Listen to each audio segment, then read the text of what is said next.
Gawin mo lang ito ngayong gabi at luluhod siya sa'yo nagmamakaawa at hahabulin ka niya lalo. Una, kailangan mo ng dahon ng laurel at hawakan mo ito at ipikit mo ang iyong dalawang mata at ramdamin mo siyang mabuti.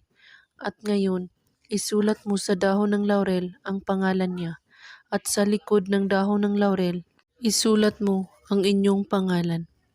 At humiling ka sa dahon ng laurel. Sa pamamagitan ng dahon ng laurel, pababalikin mo siya sa akin ngayon din at pwede rin ninyo itong dagdagan na nanggaling sa iyong puso at dahan-dahan lang po ang paghiling. At saka lagi mong dalhin ang dahon ng laurel na ito kapag nakita mo na ay o tumatawag siya sa iyo, saka mo ito sunugin. At bago ito sunugin, humiling ka ulit at saka mo ito sunugin ang dahon ng laurel at isaboy mo sa hangin ang abo nito.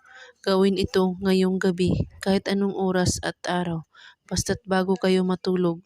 At kung may katanungan po kayo ay magko-comment lang po sa baba. Maraming salamat sa panonood. May God bless us all.